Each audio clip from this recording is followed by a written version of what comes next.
Hello everybody and welcome back to my channel. In today's video, we are going to take a look at that age-old question that has baffled scientists, engineers, biologists, and even doctors for decades. Yes, who would win in a fight? The Ninja Turtles or the Street Sharks? Very, very important question. Ninja versus Street Fighter, agility versus strength, reptile versus fish, 80s versus 90s, shell versus fin, teeth versus... whatever that is. So, at the end of the video, I'm gonna get you to comment down below on who you think would win in a fight out of these two groups. Or you can give this video a like if you think the Ninja Turtles would win, or a dislike if you think the Street Sharks would win. So, first let's introduce to you these two teams.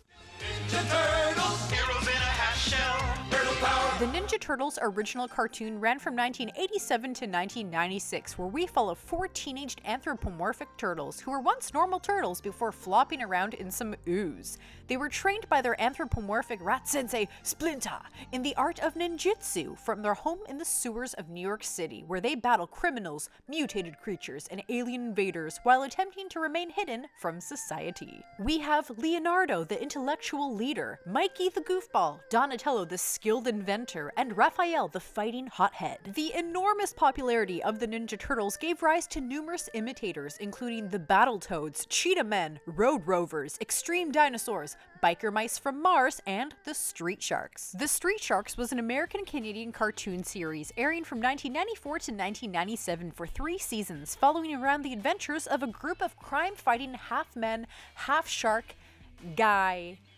things. Later in 1996, they teamed up with Dino-Vengers, and the show was changed to the Dino-Vengers featuring Street Sharks. Street Sharks follows 4 boys who are transformed into sharks by an evil university professor who created a machine called the Gene Slammer, which was able to combine aquatic DNA with other types into hybrids. The 4 boys are then turned into sharks. Jab the lazy boxing hammerhead shark, Streaks the ladies man tiger shark, Slamu the strong whale shark, and Ripster the great white, the inventive intellectual leader. The evil professor is later combined with piranha DNA and is then known as Dr. Piranoid, who creates countless monstrosities to destroy the Street Sharks. Some interesting characters of note include Moby Lick, El Swardo, Killamari, Slobster, and Clamando. Mattel also released a line of Street Shark action figures from 1994 to 1997. Hand shark! A good shush!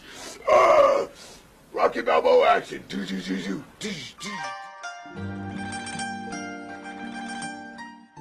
The Ninja Turtles were trained from their quote-unquote birth in the deadly art of ninjutsu, the traditional Japanese art of stealth, camouflage, and sabotage developed in feudal times for espionage. They are skilled in the art of fighting, stealthing and sealant, maybe not so much. That's why you're getting on that plane. Maybe not today, maybe not tomorrow. With a knack for agility, flexibility, and acrobatics, their strong, debilitating blows and pressure point hits can render a target defenseless, causing them to drop their weapon or bring them to their knees. Their years of skill have also trained them to fight alongside one another and master the art of teamfight strategy to maximize each other's strengths and take on much deadlier foes, such as invading Triceratons. Along with their deadly flying fists and protective shells, these green ninjas are equipped with their own personal weapons. Donatello with his bow staff, Raphael with the sai, Leonardo the katana, and Michelangelo with the nunchucks, which were actually censored in some countries and replaced with a grappling hook. Although Michelangelo and Raphael's weapons are technically not part of traditional ninjutsu, and some of the turtles' fighting styles can be categorized into more specialized techniques other than ninjutsu, for this video's sake, let's just say everybody was Hi-ya! Now let's take a look at the Street Sharks. Although their fighting style may leave much to the imagination, true, they don't fight like ninjas, but they don't fight like dum-dums either. The Sharks are street fighters. They may not be as agile and skilled in martial arts, but the Street Sharks more than make up for this lack of aerial acrobatics in other categories. The Street Sharks can literally bite through steel. They eat it like it's just another Sunday night dinner. True, they don't have shells, but they are large, durable, and very tough, and being bigger doesn't necessarily mean slower. Heck, one guy's always on roller skates, but he still has moves. They may not have weapons, but they do have an enormous mouth taking up almost half of their body, powerful jaws, and godlike strength. They just toppled over a roller coaster. A roller coaster? Have you ever seen a roller coaster? Apart from punching through steel, they even have the capacity to eat Steel, and the strength to throw helicopters and eat tanks. Did I mention they can swim through concrete? Do you know how powerful you have to be to swim through concrete? I can't even tread water for more than freaking 10 seconds. The sharks can use this ability for the purposes of speed, surprise attacks, and to seek refuge from enemies. Not to mention, like a shark, they even possess extrasensory abilities that allow them to detect stimuli in their environment and have bloodthirsty adrenaline rushes when somebody calls out "feeding frenzy" or "shark attack." We got a surprise for him. Shark attack! I don't think Cowabunga has the same effect.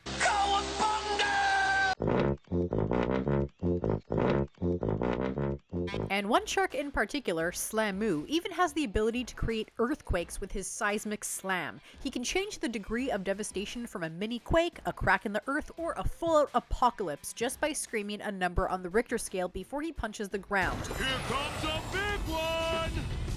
Which comes in very handy for sending enemies to the center of the earth, getting crushed to death, or full out stupefied. Technically, the sharks possess the ability to destroy the entire world with earthquakes.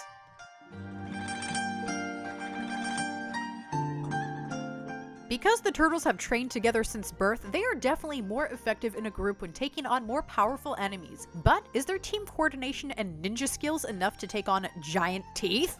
The turtles have previously defeated a cyborg mutant shark villain in the new 2012 series Armagon, the Space Assassin.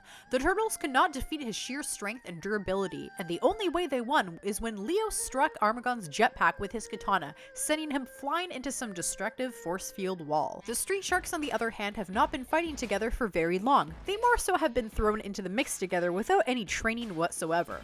Although the two sides seem to fight more or less the same types of enemies in terms of mutants and abominations, the turtles take the cake on most powerful enemies defeated.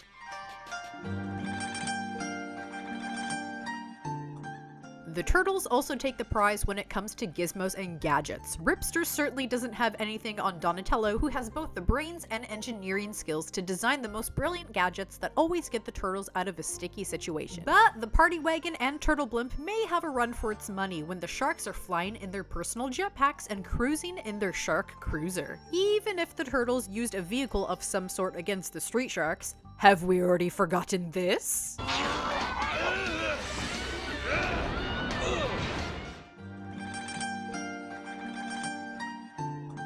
It really depends on the parameters of the fight. Is it 1-on-1, 4 versus 4, gadgets allowed, ranged weapons?